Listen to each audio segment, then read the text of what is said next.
Bonsoir à toutes, bonsoir à tous. Merci d'être avec nous sur TV 78. Nous sommes le jeudi 26 octobre. Voici le programme de ce soir. Quelle réponse apporter après les émeutes de l'été dernier ? Cet après-midi, la Première ministre a présenté une série de solutions devant les 500 maires les plus touchés par les violences urbaines de fin juin et début juillet. Parmi les communes présentes la Verrière, demain matin, Elisabeth Borne doit également dévoiler d'autres mesures sur la politique de la ville depuis Chanteloup-les-Vignes. Il est composé d'au moins 50% de viande de volaille, mais sa recette officielle reste top secrète. La semaine dernière s'est déroulée la 5e édition du concours du pâté de Houdan. Le grand gagnant a été dévoilé ce lundi. Et le jeudi, comme d'habitude, nous vous donnerons nos idées de sortie dans les Yvelines. Au programme de ce soir, une marche nocturne pour Halloween avec une dégustation de la soupe des sorcières, une maison hantée ou encore une balade sur les contes et les légendes d'automne. De quoi vous plonger un peu plus dans l'ambiance féerique d'Halloween. Il collecte des fauteuils roulants, des béquilles ou encore des lits électriques pour le Portugal. Ce soir, l'invité du 7-8 est le président de l'association Pharma Citoyen. Moustapha Larbaoui, bonsoir. Bonsoir. Alors depuis plusieurs mois, Pharma Citoyen étend son activité au Portugal. Vous collectez du matériel médical pour une commune de 13 000 habitants, Ponte d'Abarca. Voilà, l'accent n'est pas là. Mais magnifiquement bien dit. On en parlera plus en détail en fin d'émission. Avec nous également sur ce plateau, une journaliste de la rédaction de TV78, Gabrielle Gontier. Bonsoir. Bonsoir Mathilde. Vous allez nous présenter les idées de sortie en fin d'émission. Mais avant, on va faire le point sur les informations à retenir aujourd'hui dans les Yvelines.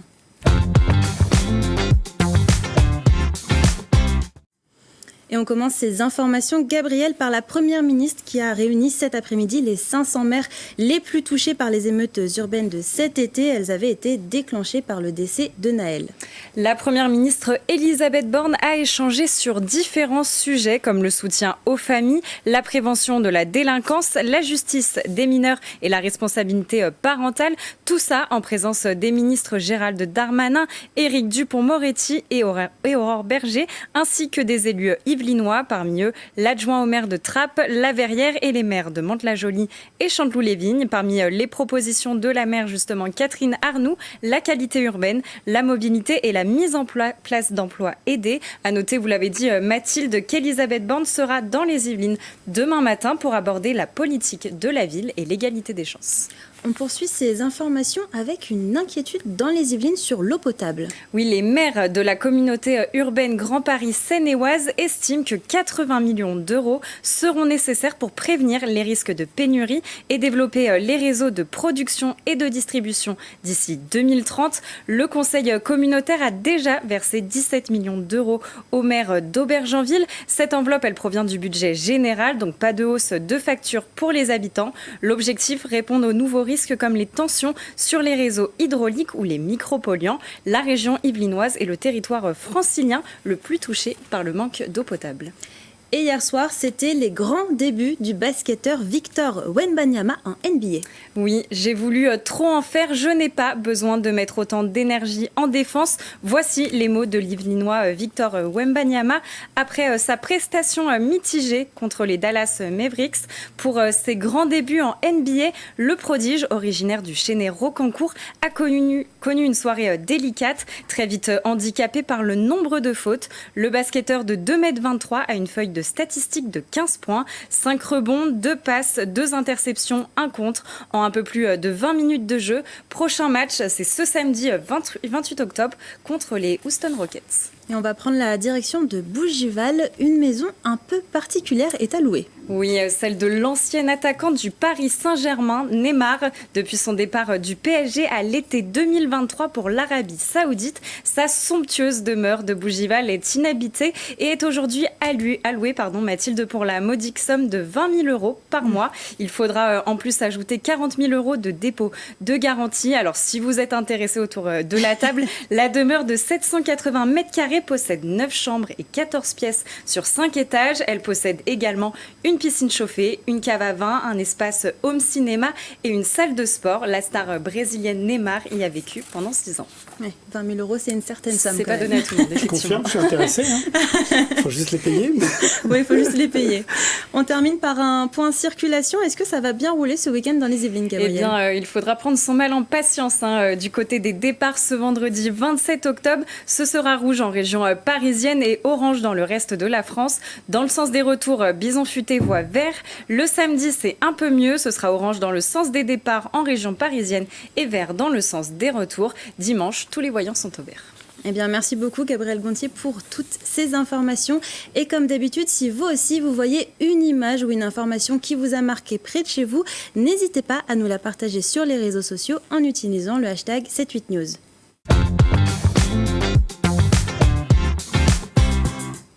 Le 7-8 vous emmène à la découverte d'une tradition yvelinoise centenaire, le pâté de Houdan. Il s'agit d'un pâté en croûte de volaille qui a son propre concours. Il est organisé chaque année par la confrérie de la poule et du pâté de Houdan.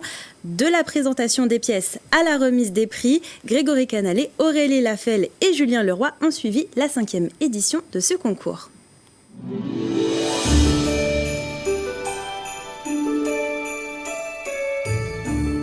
Des pâtés aux formes différentes, richement décorés et parfois fleuris. Pour cette 5e édition du concours, 17 réalisations espèrent décrocher le titre final, celui du meilleur pâté de Houdan. Cette spécialité yvelinoise est la fierté ancestrale de la ville et de sa confrérie qui défend son histoire et les règles de sa fabrication. Vous avez une pâte à pâté, d'accord.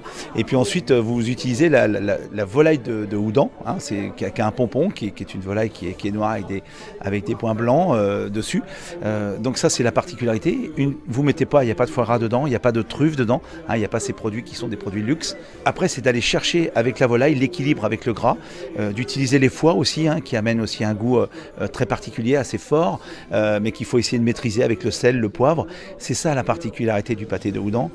Des particularités qui sont notées selon des critères précis. Le pâté est d'abord jugé sur l'aspect visuel, les pièces sont présentées entières.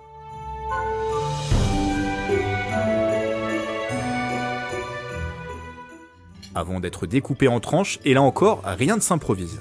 Une croûte, ça se coupe avec un couteau scie, mais les pâtés en croûte, généralement, il y a un apport d'humidité, on ne peut pas.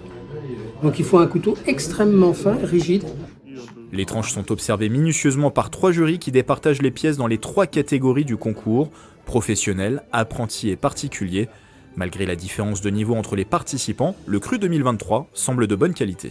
Il y en a des très très beaux, avec des beaux dessins, il y en a un peu moins. C'est vraiment une belle prestation cette année par rapport aux années précédentes où il y a vraiment que des beaux pâtés. Puis vient la dernière partie du concours. Ce que vous attendiez tous, la dégustation et la cuisson de la croûte, ainsi que la dégustation de l'ensemble de votre pâté. Donc tout ce qui va être les saveurs en bouche, etc. Les saveurs sont-elles harmonieuses ? Y a-t-il de la finesse dans le goût des différents ingrédients ? La croûte est-elle suffisamment craquante et sa cuisson homogène ? C'est sur tous ces aspects que les jurés sont attentifs et c'est là que les pâtés se départagent. Vous avez deux produits, dont un qui arrive franchement en tête et qui donne envie d'être dégusté. Sur les produits, il y a une certaine maîtrise de fabrication et ça se ressent parce que je dirais que le produit, en sélectionnant ces deux parties de la pâte et de la farce, et ça fait un produit homogène et tout à fait honorable. Donc c'est de ce côté-là, on ressent tout de suite le professionnel qui a passé du temps à préparer, à mettre au point son produit. Une fois les vainqueurs par catégorie départagés, 4 jurés se réunissent une dernière fois pour désigner le Grand Prix d'honneur.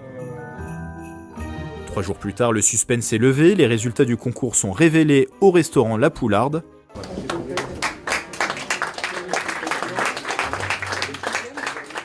Vianney Lecoq, enseignant formateur à l'école Ferrandi, se classe premier dans la catégorie professionnelle et remporte le grand prix d'honneur du concours du meilleur pâté de Houdan. Son pâté est celui qui représentait la lettre H dans la farce. C'est pour moi une belle récompense d'un travail qu'on a mené depuis quelques mois. On a fait pas mal d'essais, des choses positives, des choses un peu moins. Et voilà, derrière, on a travaillé sur cette présentation un petit peu originale pour mettre en avant la volaille de Houdan.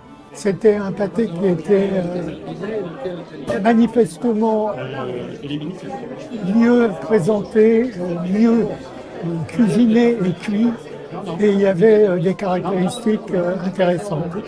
Dans la catégorie apprenti, c'est Gaspard Niquez en formation à l'école Ferrandi qui s'impose. J'ai appris que j'étais sélectionné pour le concours il y a un peu moins de 2 mois de cela. Les entraînements étaient très difficiles et ma réaction à ma victoire a été d'abord un soulagement et puis une grande fierté après. Le lauréat dans la catégorie particulier est Alexandre Tiss, habitant de Versailles. En tout cas, les 17 participants ont tous gagné sur un aspect. Ils permettent de faire perdurer cette longue tradition du pâté de Houdan. Et ça donne l'eau à la bouche en tout cas tout ça. Allez, c'est l'heure à présent de passer à notre page loisirs.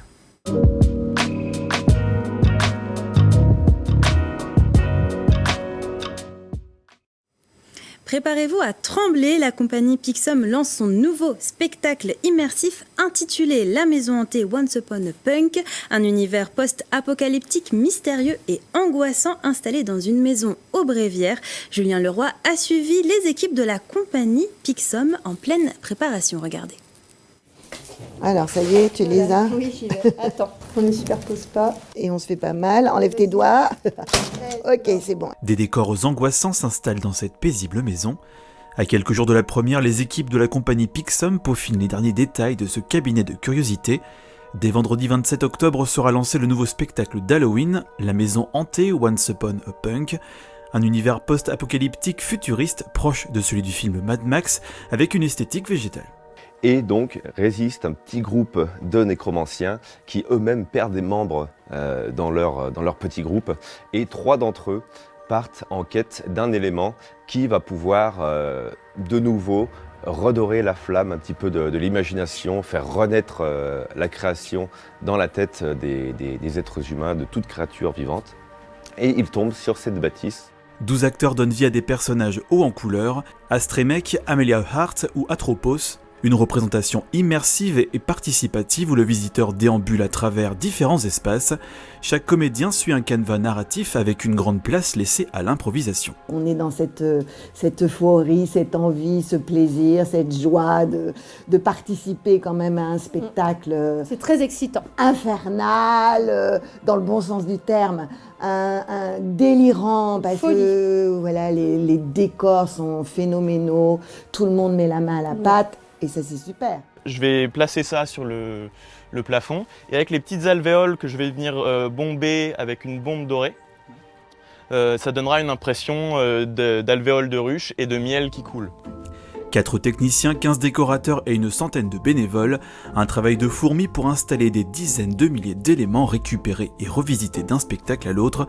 Une démarche éco-responsable propre à l'ADN de la compagnie. On a un partenariat avec la ressourcerie du Perret en Yvelines et grâce à eux, on va sourcer des matériaux qui, a priori, partiraient plutôt pour la benne. Et donc on les récupère, on les retape, on les valorise, on en fait des objets de décor, on en fait des objets un peu magiques qui ensuite pourront éventuellement repartir dans le réseau ou continuer à avoir une vie en tant que décor. Rendez-vous au Mycélium de la commune des Bréviaires jusqu'au 4 novembre pour découvrir cette maison mystérieuse. Perceuse, marteau et scie sauteuse, les équipes de Pixum travaillent d'arrache-pied pour vous faire vivre cette expérience nocturne et horrifique. Et on poursuit cette page Loisirs Gabriel avec vos idées de sortie pour les vacances de la Toussaint. Et on commence avec un match qui devrait intéresser les amateurs de foot ce week-end. On vous en parlait hier. Oui, on commence avec un rendez-vous sportif, Mathilde. Le FC Versailles jouera à domicile au stade Montboron ce samedi 28 octobre à 14h30. Les Yvelinois affronteront le FC Fleury 91 pour un match de Coupe de France. Une bonne nouvelle pour les supporters qui, depuis la saison dernière, n'avaient assisté à aucun match national sur le stade versaillais. En raison, on l'a dit hier, Mathilde, des travaux d'éclairage, des places sont encore disponibles pour assister à la rencontre sur le site internet du club. Toujours en sport, Gabrielle, vous nous parlez d'une exposition à Montigny-le-Bretonneux.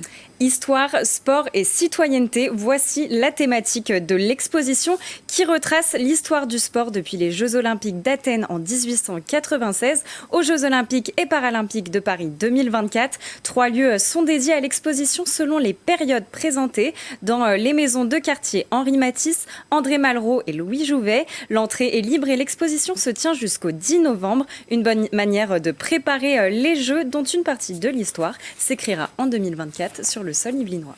Alors direction Thoiry à présent, même si la ville n'accueille pas les JO, elle accueille un événement presque aussi grandiose. Presque aussi grandiose, je ne sais pas, mais en tout cas les Lumières Sauvages reviennent à Thoiry dès le 29 octobre pour la 6e année consécutive. Cette année encore, les jardins se métamorphosent pour vous offrir un spectacle féerique. Nouveauté cette année, le labyrinthe sera illuminé. Vous pourrez également découvrir les 2700 illuminations au travers un parcours inédit de 2 km. Cette année, c'est l'Asie qui est mise à l'honneur. Vous y trouverez donc temples, Bouddha géants ou encore une représentation de la jungle asiatique. Et pourquoi ne pas profiter des vacances pour découvrir ou redécouvrir l'espace Rambouillet ? Oui, et cette année, pour la première fois, le parc accueille les visiteurs dans une atmosphère magique et envoûtante où les contes et les légendes des esprits de la forêt prennent vie. Au programme spectacle et animation, Brigitte Teinturier, responsable marketing de l'espace Rambouillet, nous parle du lieu et des animations. Voici l'interview express réalisée par Julien Leroy.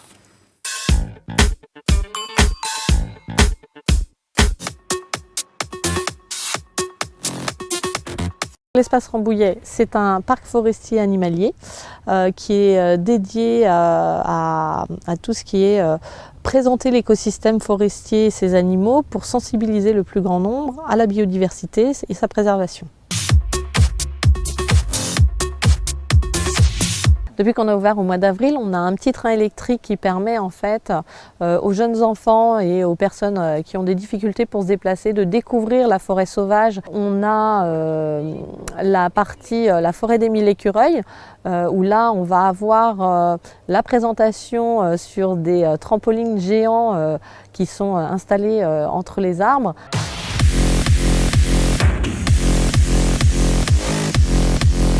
On met en place un événement avec des spectacles et des animations, donc du spectacle vivant, avec de la pyrotechnie. On est vraiment sur une thématique qui allie la magie, le côté onirique et féerique. On va avoir un dieu celte qui arbore des bois de cerf, qui va rencontrer une dryade, donc une nymphe des bois de la forêt. On va avoir des cavaliers de lumière.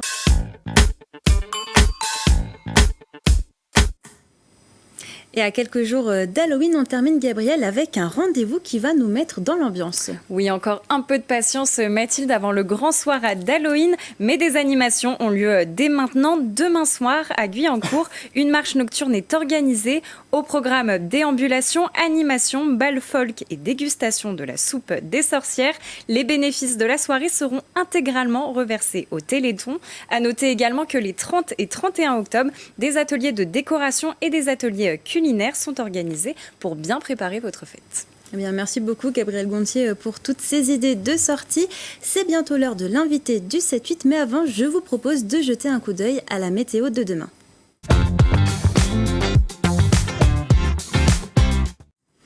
Demain matin, nous devrions rester au sec. Normalement, le ciel sera nuageux avec quelques éclaircies.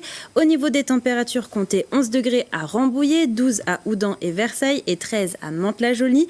Demain après-midi, la pluie va faire son apparition. Côté température, il fera 13 degrés à Rambouillet, 14 à Houdan et Versailles et 15 à Mantes-la-Jolie. Pour les prévisions météo de ce week-end, le temps sera mitigé. Samedi, Météo France prévoit des averses tout au long de la journée. Côté température, il fera en moyenne 11 degrés le matin et 14 degrés l'après-midi. Dimanche, pas de grands changements, des averses tout au long de la journée. Et au niveau des températures, il fera en moyenne 11 degrés le matin et 16 degrés l'après-midi. Allez, c'est l'heure à présent de passer à l'invité du 7-8.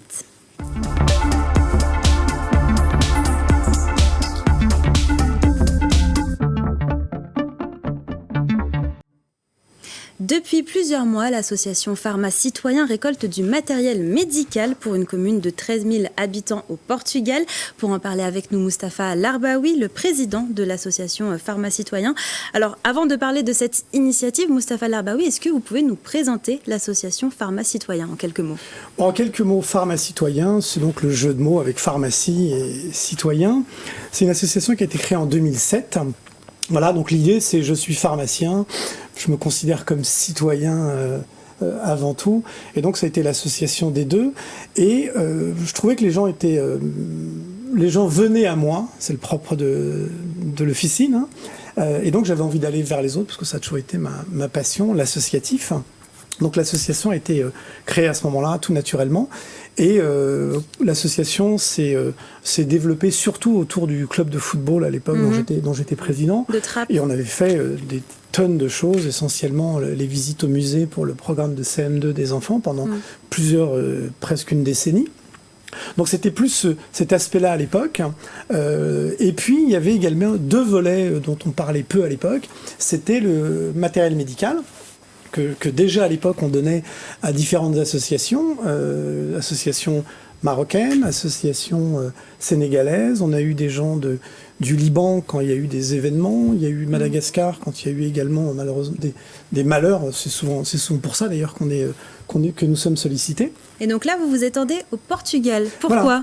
Alors tout simplement parce que j'ai rencontré quelqu'un dans le cadre du football, donc elle s'appelle Lourdes, de son prénom. Elle est dans le football de la même façon, donc on a commencé à échanger sur ces notions, entre guillemets, qu'on avait en commun. Et puis, je lui raconte l'histoire de Pharma Citoyen, et elle me dit, écoute, ça pourrait intéresser également une région comme le nord du Portugal, donc Ponte da Barca, comme vous l'avez dit tout à l'heure. Et donc, pourquoi pas. Mais ce qui m'a intéressé surtout, c'est que d'abord j'avais un contact direct, et donc ils connaissaient merveilleusement bien la région, les acteurs du terrain. Et deuxièmement, ce qui m'intéressait, c'est d'avoir le process en entier. C'est-à-dire que avant, je récoltais du matériel et on le donnait à des associations, et bien évidemment, c'était des intermédiaires. Et le point final, je ne l'avais pas. Là, vous y allez vous-même. Là, voilà, on est dans du B2C, si je peux me permettre l'expression. C'est-à-dire, on produit ce qu'on a à faire, et ça va directement chez le client. Donc, ça peut être des particuliers, des gens que Lourdes connaît sur le territoire, ou des connaissances. Donc c'est vraiment des gens qui en ont besoin, et c'est en direct. Sinon, il y a également des associations qui sont sur place et qui sont nos relais, ou des municipalités comme Ponte da Barca, qui au passage, pour vos téléspectateurs des Clés-sous-Bois, Ponte da Barca est une commune jumelée. Avec les Clés-sous-Bois. Alors vous apportez là-bas du matériel médical, c'était quoi les besoins là-bas ? Alors, pour savoir, on vit dans un pays où le système social, comme vous le savez, il y a une grosse prise en charge des médicaments, et au-delà des médicaments jusqu'à le matériel médical. Il faut savoir qu'au Portugal, malheureusement, ça s'arrête à ce niveau-là. Donc ça veut dire que toutes les personnes qui ont besoin d'un lit médicalisé, de fauteuil roulant, de chaises percées, bref, du matériel, le paient. Et voilà, donc ça coûte très cher. Alors, on ne fait pas concurrence à des gens qui le vendent, mais c'est des gens qui ne l'auraient pas acheté, parce que pour certains... Et pour, ça coûte trop cher là-bas ? Trop cher. En fait, ça coûte quasiment aussi cher qu'ici. Simplement, il faut en avoir les moyens. C'est-à-dire que même ici en France, probablement que si ce n'était pas pris en charge par la Sécu, beaucoup ne pourraient pas se le permettre. Ici. Donc là-bas, c'est le même prix, ils ne peuvent pas se le permettre de la même façon, puisque ce n'est pas pris en charge. Donc là, l'idée est très simple. J'ai mes intermédiaires en fait d'une ancienne vie, puisque j'ai été dans la distribution du médicament et du matériel médical dans mes entreprises à l'époque. Donc pour les nommer, Serporouen, donc une coopérative de pharmaciens. Donc le matériel vient de... Et Oxypharm Oxypharm, filiale de Serporouen. Et comme ce sont des entreprises vertueuses, coopératives de pharmaciens, ils sont à l'écoute finalement de ce type de besoins, parce que on est complètement dans l'idée du recyclage. Donc c'est vraiment vertueux, puisque l'idée c'est plutôt que de jeter, le matériel arrive en fin de vie fiscale, d'amortissement fiscal, c'est généralement à 90% jeté à la ferraille, puisqu'on n'en a pas besoin, il faut le recycler. Le recycler, malheureusement, c'est plus dans les hauts fourneaux. Donc voilà, donc l'idée c'est de récupérer du matériel qui fonctionne, j'insiste, et en très bon état. Il ne s'agit pas de ramener de la ferraille par ailleurs. Et donc ce matériel qui fonctionne bien, qui est en très bon état, est acheminé donc, par nos soins. Et là, on fait le process de A à Z, puisqu'on part directement chez... Et d'ailleurs, le projet s'étend au-delà de Ponte da Barca, oui, puisqu'il y a d'autres villages portugais qui en bénéficient aussi. Voilà. Alors, en fait, c'est toujours pareil. Hein. Pour moi, ça a toujours été des aventures humaines. Donc là, c'est la rencontre avec Lourdes, j'en ai parlé tout à l'heure. Et aujourd'hui, c'est la rencontre avec tous les acteurs locaux. Mais Pharma Citoyen, c'est pas simplement du don pour donner. Pharma Citoyen reçoit aussi, parce que l'idée, c'est pas simplement de leur donner parce qu'ils en ont besoin. Tout le monde a besoin. Tout le monde pourrait en avoir besoin.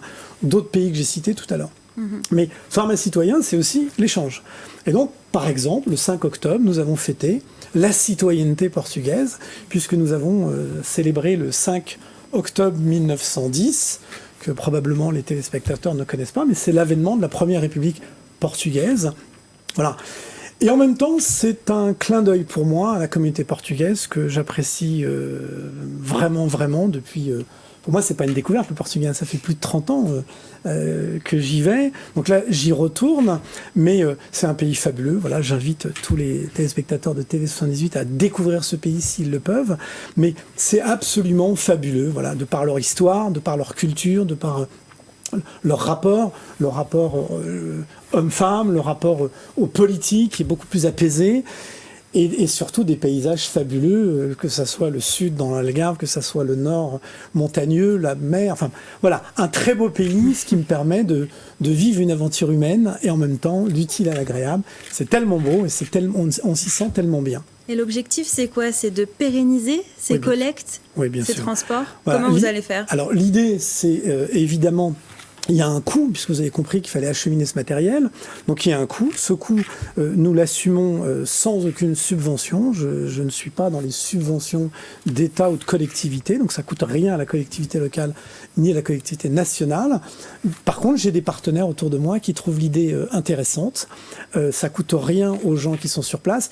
Donc mon travail, c'est de collecter le matériel et de collecter les fonds, bien sûr. Et moi, j'y suis, bien sûr, à titre privé, puisque j'investis dans ce projet à titre personnel. Et vous chiffrez à combien à peu près le nombre de matériel que vous avez envoyé jusque-là?